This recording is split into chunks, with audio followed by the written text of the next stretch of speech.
guddinni isaallee gargari. Tokkoffaan Aishaa radiyallahu anhaa biyyi isheen keessa jirtu biyya barahaa yookiin biyya ho'aa keessa. Lammaffaa barri waa'ee Aishaa dubbataa jiru kun yeroo amma nuun keessa jirru keessatti miti. Waggaa 1447. Anaaf si har'a dhaabbannee Aishaa waggaa 9 qeequu hin dandeenyu. Maaliif jennaan anaaf si qeequu kan dandeenyu kanarra kan waggaa 9ti. Waggaan 9 gaafa sanaa maal fakkaattiif isa geessi hin beeknu waan taateef. Otoo qeequu ta'eeti warra Nabi Muhammadin sallallahu alaihi wasallam maraataadha. Nabi Muhammad falfalaadha. Nabi Muhammad lakki walaleessaadha warra jechaa turetu silaa kanaan isaan qeeqa ture. Maaliif waan isaan jibbaniif. Garuu bakka sanaa fi yeroo sanatti warri Nabi Muhammadin jibban illee takkaa Aishaadhaan takkaa qeeqanii hin beekani. Sababiin isaa maal inni beektaa? Bara isaaniif yeroo isaanii keessatti intalli waggaa 9 xiqqoodhaan turre saniif. Bara isaanii keessatti intalli waggaa 9 intala xiqqoo hin turre intala geesse waan taateefidha. Malee otoo bara sana keessatti Aishaan intalli waggaa 9 dubartiin geenye ta'eetiin anaaf si dura warra Nabi Muhammadin qaamaan dura dhaabbateetti nabiyyi miti jechaanii turetu lakki ati intala xiqqoo akkasii fuutee dura dhaabbataa ture. Kanaaf rakkoon anaaf si jiru bara amma keessa jiru keessa teenye kan bara 1449tiif firdii kennu santu nu rakkise. Anaaf si murtii kennuu kan dandeenyu bara amma jiru keessatti intalli waggaa 9 akkamiiti, intalli waggaa 40 akkamiiti, intalli waggaa 30 intala akkamiiti jechuu qofa beekna waan taateef yeroo ammaa kanarratti amma murteessuu dandeenya malee yeroo ammaa keessa teenye yeroo sana murteessuu hin dandeenyu si jechuu argata. Kanaafuu isheen ofiishii maal jette hadiisa keessatti intala aqilaa geessu akka taate kan dubbatte jechuudha. Intala aqilaa geesse ta'uu jechuudha kan isheen dubbatte. Walii galee kanaafidha geesse ta'uu isiitiifoo hadiisa dhiironni hin dabarsine waa meeqa Nabi Muhammad irraa barattee har'a kun hadiisa dubbannu isheen kan nutti dabarsite intala geessuu taanaanidha. Dhiirri gahaa jedhamu dubartiin geessuu jedhamti hadiisa irraa dubbatame hin jiru. Aishaan garuu hadiisa 1000 lakkaa'aman nutti himte jechuudha. Faxiina sammuu ishii guddoo beektuu ta'uu ishee agarsiisaa jechuudha kun. Addunyaa kana har'a ana Aisha radiyallahu anha Aishaa nagaa fi rahmanni rabbii ishirraa jiraatu malee jecha wanti nuun dubbatnu jechuudha hadiisa. Kanaafuu xiqqoon turre isheenis hin jechuu barbaada. Kan ammaa irratti teessee waggaa yeroo sanaa hin murteessin jechuu barbaada bileessu. Isa immoo gabaabumatti namni karaa islaamummaa hordofee jannata ni gala jechuudha. Kun beekamaadha maal gaaffii qaba. Lubbuu muslima taate malee jannata hin galtu.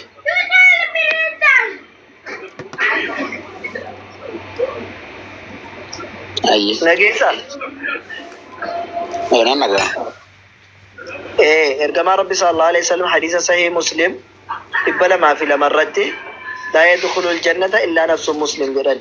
Lubbuu muslima taate malee jannata galtu hin jirtu jedhan. Lubbuun tokkollee jannata hin galtu muslimoo taate malee. Kanaaf Rabbinis Quraana keessatti boqonnaa 3:85 irratti islaamummaan ala namni fidatee dhufe warra hongee yookiin warra kasaaraati jedha. Saniifuu islaamummaan ala kasaaraadha jechuudha. Sii galee? Naaf galee immoo. Gaaffii biraa qabda? Gaaffii kana naaf deebisuu keessaniif baay'ee isaa galatoomaa. Garuu immoo namni amantii muslimummaa hordofe amantii islaamaa namni hordofe karaa amantii muslimummaa namni hordofe dhuguma jannata ni gala jannata ni gala namni karaa islaamummaa qabate jannata ni gala isa jedhu baergiti osoo xiqqoo mashee quraana irraa sunatti agarsiistanii ishee bakka sana booda dhumateera. Ishi afaan arabiffaatiin jira hadiisni afaan arabiffaatiin jira baasee si garsiisa tole rakkoon qabu. Garuu afaan arabiffaatiin jira yoo dikshinari irratti hiiki jettee hiikuu danda'a garuu googiliin sirriitti hin hiiku. Hadiisa amma sitti masi garsiisa. Silkiin kun maaliif jal'ate jooko? Dur akkasiin turre. Ijoollee ija jal'ise. Maalumaafuu hadiisa 202 siin jedheera. 202. Sarchi sii godha siifaa bami.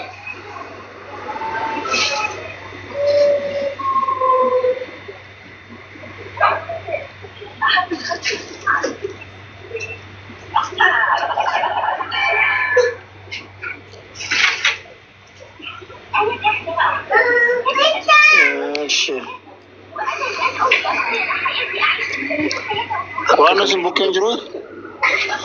Kuno Arabiffaan si fidaa hadiisa kan si fidaa jiru.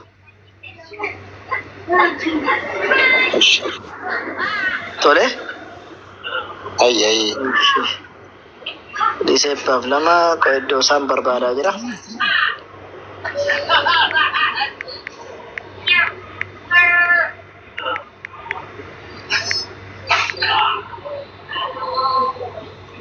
Naa eegal tokko dhiifama.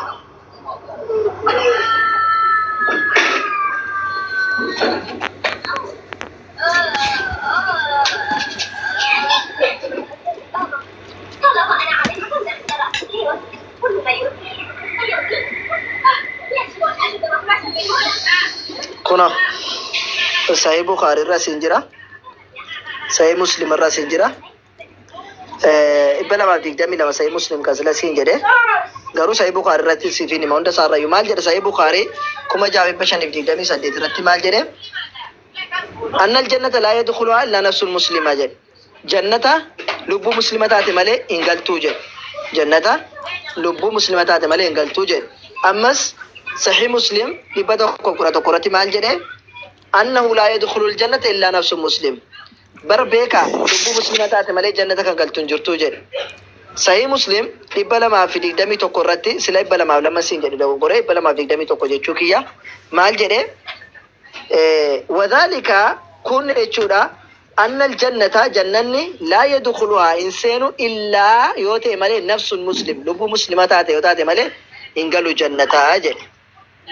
Walii galle ammas barbaade Sahih Muslim bakka 21 asirratti sin argama. Ammas Sunan Abu Daawud 1727 irratti laa yadkhulul jannata illaa nafsun muslima lubbuu muslima taate malee jannata hin galtu jedha. Ammas barbaade kun Sunan Ibn Maajah 4283 irratti maal jedhe? Wadhaalika annal jannata laa yadkhuluhaa illaa nafsun muslimaa jedha. Muslima malee kan galtu kun baay'ee si agarsiisuu danda'a. Anyway baay'eedha jechuu kooti.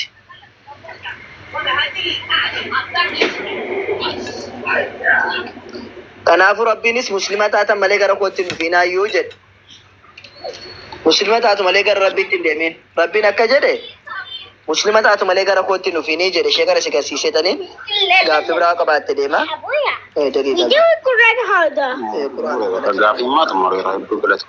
Boqonnaa 3 lakkoofsa 102 irratti kunoo asitti maal jedhe?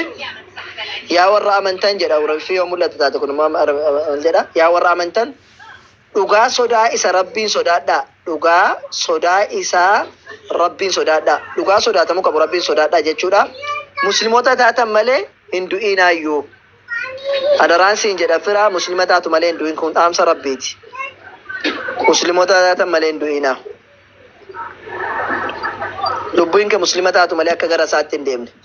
Rabbiin ijaaf miilla harka hunda sii kenneera garuu harka kee miilla kee fidduu malee fudhattee malee hin du'isiin hin jenne. Maaliif jennaan miilaaf harki kee biyyee ta'e waan hafudha. Islaamummaan kee garuu bor Rabbi fuuldura waan si dhaabudha. Kanaaf muslima taatan malee hin dhufiina Rabbiin isiniin jedhe. Kanaaf yoo Rabbi itti laaffise muslima taatu malee addunyaa kanarraan godaanis jechuu barbaada obboleessa kiyya. Gaaffii biraa qabaatti dhufuu dandeessa. Muslima taatan malee hin du'inaa. Bara shahadaa na qabsiisaa dafa akkas taana. Inde? Muslima taatu malee hin du'in. Dafa turtan dafa. Itti amantee jennaan ni qabatta. Abshiroo fi keeyyuu qabachuu dandeessa. Maata akka cimdiin barbaachisuu ta'e sii galuu isaati. Muslima taatan malee hin du'inaa jedhama. Dafa na qabsiisaa daqiiqaan yeroo wayyaa xaaraam. Kanaafuu sii galee yoo taate rakkoon tokko hin jirtu. Muslima taata. Walumaa galatti wanti siin galle jira. Islaamummaarra. Maaltu miitu na godhama? Hin jiru. Naaf deebi'eera ammoo. Wanti dhufsi deebi'eera tole. Hayyee Yesuus Kiristoos ergamaa Rabbii fi nama ta'uu isaatti namantaa? Nama dhugaadha. Yesuus namaame? Hayyee. Ergamaa ta'uu isaatti namantaa? Ishi innis akkuma keef akka koo waaqa akka qabu namantaa? Tole. Kanaafuu mee Yesuus Kiristoos gabricha Rabbii malee waaqa miti jedhe.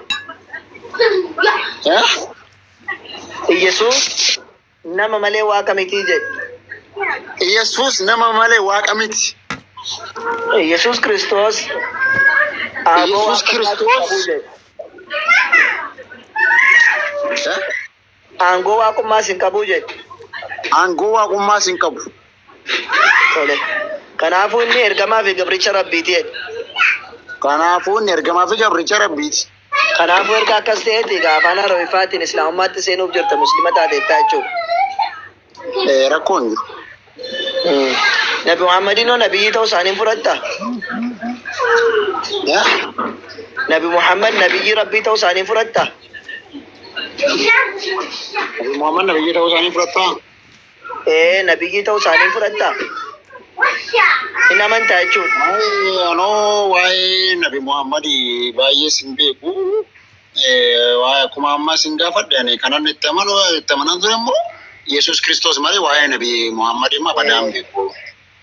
Bareedaadha. Kanaafuu maal inni amma cal jedheenuma Yesus Kiristoos erga waaqa ta'uu isaati kaaddee erga nama ta'ee nabiyyi ta'uu isaa erga barte waaqayyo dhugaa tokkicha jiraachuu isaa erga barteeti immoo amma kan itti deemtu immoo Nabi Muhammadin ergamaa ta'uu isaanii amanuuf deemtu waan taateef waa'ee Nabi Muhammadin sitti matiqqooshi. Nabi Muhammadinis fudhachuun dirqama keeti. Tole. Nabi Muhammad sallallahu alaihi wasallam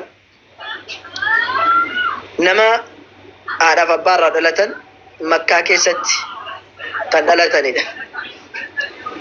Rabbiin subhaanahu wa ta'ala erga dhalatanii waggaa 40 isaaniitti nabiyyummaadhaan isaan filate. Nabi Muhammad sanyii filatamaa keessaati. Nama filatamaa ta'anii nama dhugaa dubbatu ta'anii kan ergamanidha.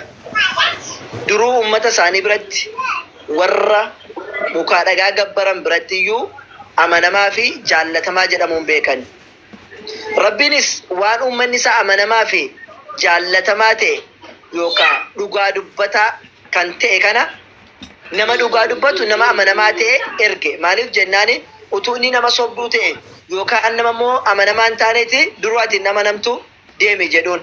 Duraati kijibduu turte deemi kijibaa jedhuun.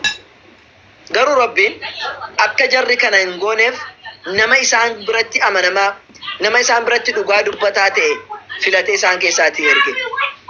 Gaaf tokko maal godhani Nabi Muhammad sallallahu alaihi wasallam gara tabba wayitti ol ba'anii yaa sabaha jedhaniitu waamani. Kana jechuun gaafa balaan namatti bu'ee gaaf tokko waamanii namoota waamu. Waamicha ittiin jarri wal waamani Araboonni. Har'a eenyutu sagalee nutti lallabaa jira jedhaniiti fiigaa deeman. Gaafa deeman inni danda'u ofii deeme inni dadhabe immoo nama erge. Bira dhaqaniiti har'a maal ta'e Muhammad maaltu isa qunname jedhaniin wayi sassaabanii. Jennaaniin Nabi Muhammad sallallahu alaihi wasallam yaa ummata kiyya jedhan. Osoo nama tabba kana duuba xalaanni isin loluudhaaf isin ajjeesuudhaaf fardeensaa fidatee isin eeggataa jira jedhani narraa fudhattu jennaan ati nabiyyi dhugaa dubbatu nabiyyi amanamaadhaan afwan ati nama amanamuudha nama dhugaa dubbatu akkamitti sirraan fudhannu ree jedhaniin ilaali. Maal jedhaniini ati nama amanamu nama dhugaa dubbatu akkamitti sirraan fudhannu ree xalaannas duuba jira tuluun jetteen fudhannaa jedhaniin. Ergaa egaa amanamaa tokkoof dhugaa dubbachuu koo hin amantu waan dubbadhu ta'e Rabbiin anaan nabiyyi isin akeekkachiisu godhee gara keessanitti ni ergeeraa jedhaniin. Gaafa akkas jedhaniin affaan jara qabeeti tabballak jedhaniin hin fudhannu akkamitti nabiyyiidha nuun jetta deebi'anii immoo hin sobde jedhaniin hin sobsiisan agartee sila dhugaa dubbattaa amanamaadha jedhaniin ani nabiyyiidha abiddi rabbi akka sin arganne akka abiddatti isin hin seenne jedheeni itti naan garuu lakki jedhanii didan. Kanaafuu amanamaa namaa turan Nabi Muhammad sallallahu alaihi wasallam. San booddee Rabbiin waggaa 40 nabiyyi godhee isaan erge. Nabiyyummaa isaanii kana waggaa 13 Madiinaa keessatti barsiisanii biyya isaaniitii ari'amanii akkuma nabiyyoonni kamuu biyya ari'aman ajjeefaman jarrilee biyya ari'aman jechuudha. Jarrilee biyya ari'aman. Biyya ari'amanii biyya Madiinaa jedhamtu keessa dhaqanii waggaa 10 jiraatanii achi keessatti illee rakkoo fi gadadoo baay'ee lola baay'eetu itti baname garuu amma danda'an ofirraa qolatamaadhaa turanii jechuudha. Akkasitti Nabi Muhammad sallallahu alaihi wasallam waggaa 23 keessatti nabiyyummaa isaanii ergamummaa isaanii xumuranii addunyaa kanaa godaananii ergamummaa isaan fudhatanii dhufan keessaatti Quraana kana nutti kennanii Quraanni kun muujizaa yookiin raajii bara baraati. Tokkichummaa rabbitti kan nu gidduutti dhiisanii deeman jecha rabbi subhaanahu wa ta'aalaati jechuudha. Har'a namni kamuu gaaffii barbaade gaafatu saayinsii soo gaafate. Akkasuma siivikii soo gaafate. Waa hundayyuu quraana kana keessaa argachuudhaa danda'a jechuudha. Jireenya ilma namaatiif kan ta'u lafa nuu kaa'anii addunyaa kanarraa godaananii salawaatu rabbii wasalaamu alayhi. Kanaafuu Nabi Muhammad gabaabaadhumatti nama akkasii turanii nabiyyi akkasiiti nabiyyi dhugaa malee hin dubbanne jechuudha. Rabbi filatee kan isaan ergee jechuu kiyya. Nabiyyi kana immoo nuti musliimoonni muslimaa ta'uudhaaf jalqaba nabiyyummaa isaanii amananii fudhachuudha jechuudha. Walii gallee? Hayye. Akkasi. በጣም ትገለቶማ በጣም እወዳለሁ በጣም ያከብራለሁ ፈይንስ ይገለዳ ፈይንስ ይከለጀሙ ገለቶሚ ስሪት ቆራጡ ዋይ ነቢ ሙሐመድኒ አነራ አኩማ ጀተት እስላመተ የደ እስላማስ ቀብሲሱ ወንቲ ምድ በረቹን በርባቻዳ ቱ እስላማ ፍረቴዮ ስሪት ዋይ ሳሊስ ቆራቴ በረቹን በርባቻዳ ወንቲ ተሰና ጅራን ጅሬኛ ዋንቴፍ በርግጥ አድራቢ ቶክቻ መንቴታ ኢየሱስ እርገማ ረቢ ጀቴታ ዋቀተው መሩ ጀቴታ Nabi Muhammad ilmoo nabiyyummaa isaa fudhachuudhaaf rabbi tokkicha sana beekteettiin jiraachuudhaaf dirqama Nabi Muhammad jala deemuudhaa qabdaa jechuudha. Walii gallee? Ustaazan immoo jaannata qofa galuun barbaadan immoo jaannata galuun barbaadan. Jannata galuudhaaf dirqama Nabi Muhammadin hordofuudhaa qabda rabbitti amanuu qabda. Ayye rakkoon qabu bakka ammoo isin. Jannata galuudhaaf Nabi Muhammaditti amanuu qabda hojii gaggaarii dalaguu qabda. Rabbiin quraana isaa keessatti boqonnaa 22ffaa lakkoofsa 12 akkasuma boqonnaa 47 lakkoofsa 14 irratti rabbiin amananii fi hojiiwwan gaggaarii dalagan jannata isaan galchaa jedha.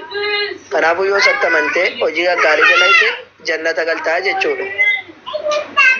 Bakka immoo jannata qofa galuun barbaada yoo jannata hin galin immoo madooshaadhaan buqqee namaadhaan ardii torba jira nama deebisanii jiran san immoo fedhu jannata qofaan fedha madooshaadhaan dhaamu rukutamuun barbaadu. Madooshaa nutti xiqqaata jaratti imma madooshaa sana sitti xiqqaata yoo diddee sanaan deemte kanaaf madooshaan barbaadu taana. Naarabasmaam saniin rukutamuun barbaadu kan jannataman barbaada kanaaf garaan dhufeena. Kanaafuu sammuu amma shaadaa qabadhuti waa'ee Nabi Muhammadiin baradhu kaasammoo waa'ee Nabi Muhammadiin hin baratta.